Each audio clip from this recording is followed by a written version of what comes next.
This is a short tutorial on making bias tape. Why?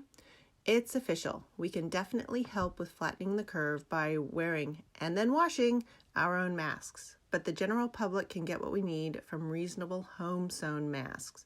Also, we can keep making them for local medical facilities. Bias tape is one of the key items for making masks since it covers the raw edges of the material that can fray. Also, when there's no elastic to be found, bias tape can be used as ties or ear loops. Now, time to make your own bias tape. These are the materials you'll need. 100% cotton quilting type fabric, calico or anything about the weight of a nice cotton sheet. It can definitely be a rougher texture though.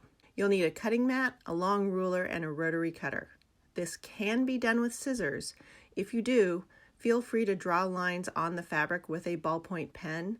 The lines will be covered up when you're all done. And if you have a sewing machine that can do zigzag stitches, that's ideal.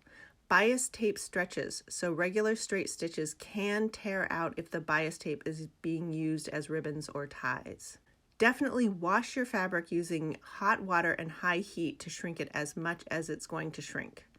And if you can, use a fragrance-free detergent. Give your fabric a quick iron so it lays pretty flat and doesn't have any big gnarly folds or wrinkles in it. On to the cutting. Fold the fabric into a triangle. The important part about bias tape is that the fibers are in this XXX arrangement instead of just a bunch of crosses. The diagonal threads do two useful things. It keeps any nick or small cut from becoming a tear all the way across the fibers.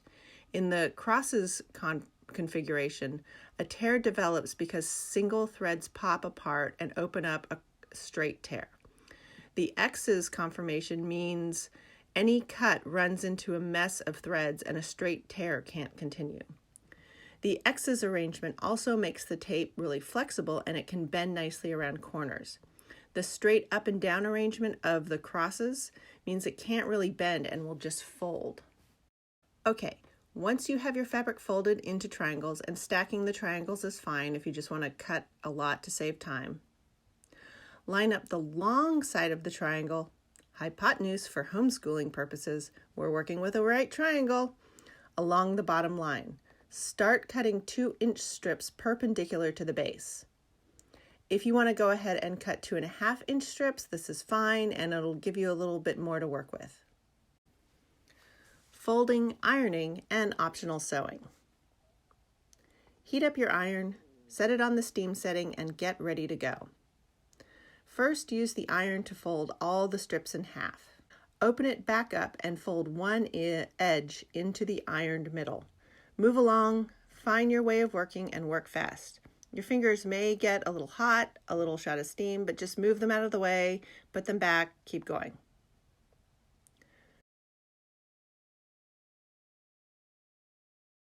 Turn the strip of fabric around and work down the other side the same way.